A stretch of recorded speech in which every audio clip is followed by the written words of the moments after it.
Passamos agora ao tema livre, onde está escrita a vereadora Déia por 15 minutos.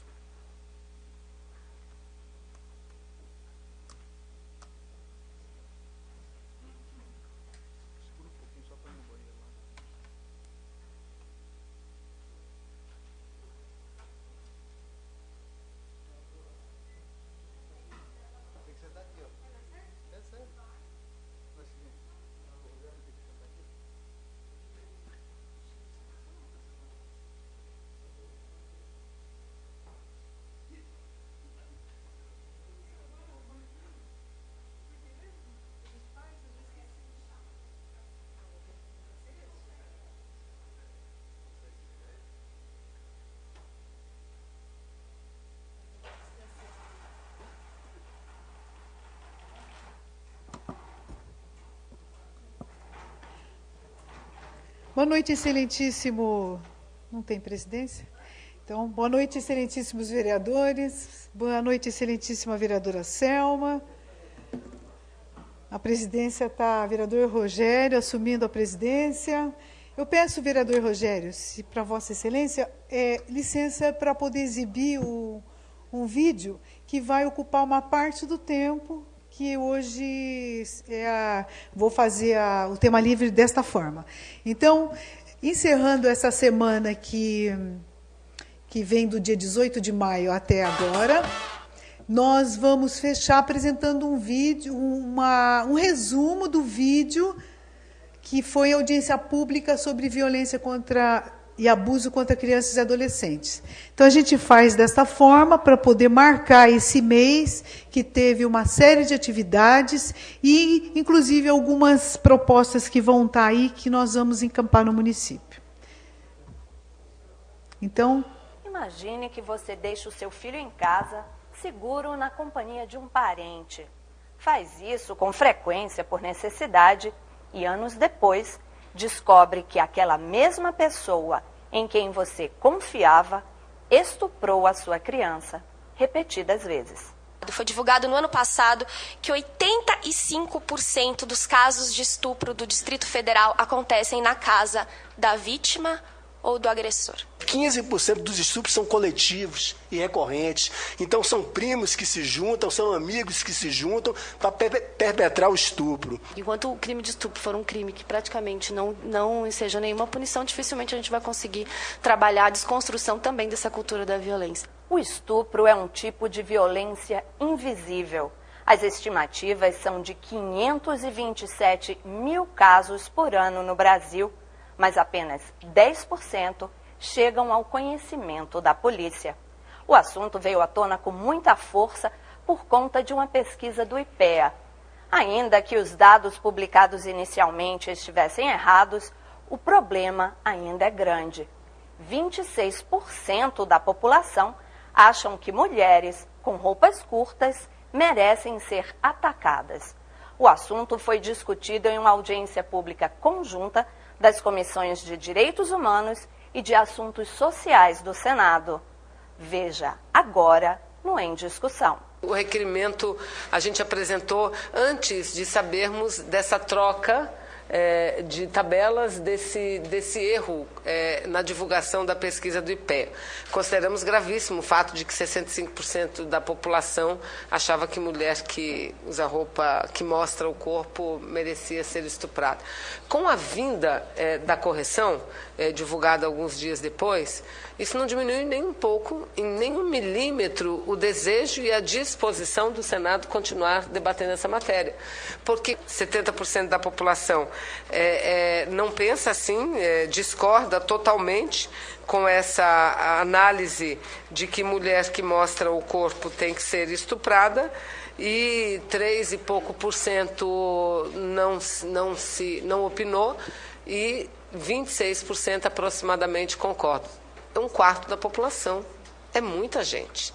E isso nos remete à percepção de que a nossa sociedade é uma sociedade machista. Na verdade, nós fizemos 2 pesquisas conjuntas, né, sobre esse tema de violência doméstica. Uma que era exatamente uma pesquisa baseada nesse sistema de indicadores de percepção social, que trata de como a sociedade percebe a violência contra a mulher. E uma outra pesquisa que foi conduzida mais diretamente por mim e por um colega, Danilo Coelho, que era exatamente entender a questão do estupro, segundo a única base de dados disponível nacionalmente, que é a base do Ministério da Saúde. Então, nós nos orgulhamos bastante desse trabalho, a despeito desse erro, que foi uma fatalidade, que inclusive foi uma grande fatalidade, inclusive porque um dos coordenadores, que era o diretor da diretoria social, que terminou pedindo exoneração, ele é um dos pesquisadores mais, o Rafael, um dos pesquisadores mais meticulosos e eficientes do IPEA, e, no entanto, houve esse erro que é algo comum na academia nacional e internacional, mas pela repercussão que teve, como o Marcelo Neri chamou, de um pequeno grande erro. Penso que, infelizmente, a pesquisa, ao ser divulgada, e depois reconhecido que é positivo, mas ela criou ela tem um ruído essa pesquisa, ela ficou com esse ruído, né? E talvez fosse interessante, até porque a gente precisa mesmo de mais dados e mais coisas, que em algum momento vocês pudessem repetir essa pesquisa. Eu acho que isso é fundamental, porque para muita gente, não era 65, é 25. É como vocês, então tá bom, então não tá bom, é horrível isso. Já temos várias pesquisas, eu ainda não vou falar, mas vamos ter pesquisas ainda esse ano, resultados bastante interessantes nesse tema, e tenho certeza que nós vamos continuar nesse processo, né? Nós carregamos uma dose de machismo muito grande. Quando eu falo uma dose de machismo, não apenas os homens carregam isso, as mulheres carregam. 65% dos entrevistados na pesquisa do IPEA foram mulheres. E é óbvio, porque todo ser humano, seja homem ou mulher, independente de gênero, ele é fruto do ambiente em que vive, do ambiente que foi criado.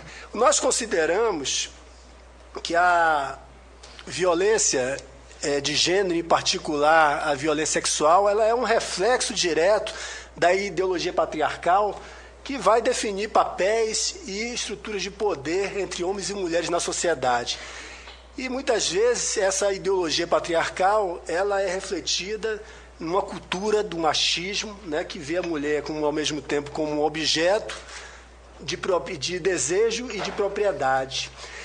E muitas vezes essa noção, ela termina passando, às vezes de forma implícita, às vezes de forma subrepetícia, para a sociedade, nas várias expressões culturais, na música, nos meios de comunicação. Eu trouxe um exemplo aqui da música do grande Ataúfo Alves, que era sempre um autor, um compositor, sempre atento aos ditos populares de sua época, né? E o que a gente vê ali descrito é exatamente essa noção da violência sexual, né? E como que ela termina pelas várias expressões culturais sendo assimilada e, de alguma forma, ajudando a reproduzir essa violência doméstica, em particular a violência sexual, né? Há uma inversão de papéis entre vítimas e culpados. Então, como a música mesmo coloca ali, do Ataúfo Alves, quer dizer, a mulata assanhada, quer dizer, a culpa, na verdade, passa a ser da vítima e não do algoz. Mulher que é agredida e continua com parceiro gosta de apanhar, 65% de concordância. Essa segunda questão, que eu acho até mais importante, da que terminou sendo destacada nos jornais, né, fala assim, se mulheres soubessem se comportar, haveria menos estupros. Isso aí é um claro um indício de como que a sociedade ela termina culpando a própria vítima por esse crime, né? Mulheres que usam roupas que mostram o corpo merecem ser atacadas. 26% de concordância. Eu acho, a leitura que eu acho mais interessante não é ficarmos ponto a ponto detalhando se uma questão teve 65%, teve 30% ou teve 50%.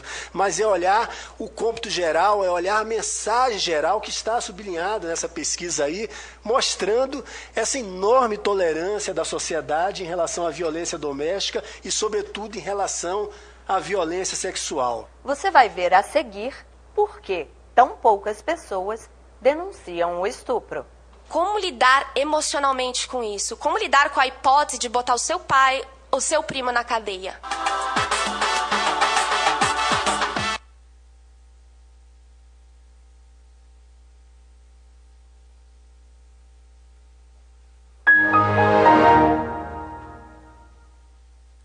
Então, esse é um trechinho só da audiência pública. É um trecho da audiência pública. A gente está mandando o link para a Prefeitura. Na íntegra, é muito importante para que a gente possa ter, para os coordenadores de escola, para o pessoal que trabalha no CARAS e no CREAS, uma atualização sobre as pesquisas do IPEA e que eles possam passar isso para os estudantes, seja da 8ª série, seja do colegial, porque a gente, conversando com os estudantes, a gente percebe o quanto eles estão distantes desse tema ainda. E se tiverem mais informações, obviamente, eles vão saber se proteger muito mais. E como nós sabemos, todo ano o Conselho Tutelar manda para cá uma estatística dos atendimentos. E, infelizmente, no município, maus tratos a crianças e adolescentes, abuso, seja da forma como for o estupro, ou mostrar as partes íntimas, ou fazer mensagens que se refere à questão do libido e tudo mais, isso aí é uma coisa muito presente na nossa comunidade. E se a gente não espalhar esse tipo de informação para os professores, para os estudantes, para quem trabalha nesses postos de atendimento de saúde também, a gente não vai ter esses profissionais e essas pessoas atualizadas com a questão. Evidentemente que no decorrer do vídeo tem as propostas que a gente vai poder implementar no município também. Muito obrigada e boa noite. Agora ouviremos o vereador Beto Jarez por 15 minutos.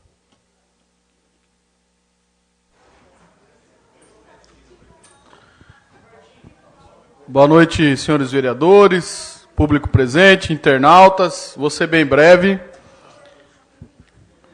Hoje a gente falou aqui dos carros de agendamento e já com muito prazer eu tô já coordenando juntamente com a professora Selma a vinda da deputada Rita Passos aí para poder acompanhar a entrega desses carros. São 4 Palhos e para a semana que vem a gente já está para receber mais 2 ambulâncias, duas Fiorinos que vão ser equipados para ambulância. Então, eu não poderia deixar de vir hoje compartilhar isso com vocês, porque é um trabalho que eu e a vereadora Selma, desde o início, a gente vem trabalhando em cima dessa emenda de R$300 mil, e que é gostoso de ver um trabalho sendo executado pelo prefeito, onde eu pude ter o prazer de acompanhar todo o processo de licitação, e tenho certeza que em breve esses carros já vão estar atendendo toda a população de Mairique. E também hoje, em conversa com o Claudinei, o Claudinei do secretário de Obras, ele comunicou que tem grandes possibilidades de, em setembro, estar começando a pavimentação lá da Concremix. Então é mais uma vitória lá para aquela região. Peço uma parte, vereador. Tem uma parte, o vereador Rodrigo. Também gostaria de cumprimentá-lo, presidente, e que hoje tivemos uma reunião muito satisfatória, onde o Claudinei também disse que é possível atender aquela região para se instalar uma ciclovia. Ele já está desenvolvendo o projeto em cima daquela ideia, em cima daquele requerimento, onde foi feito através de Vossa Excelência, do vereador Roberto, juntamente comigo. Com certeza, se possível, teremos essa ciclovia, que será um ganho para aquela região.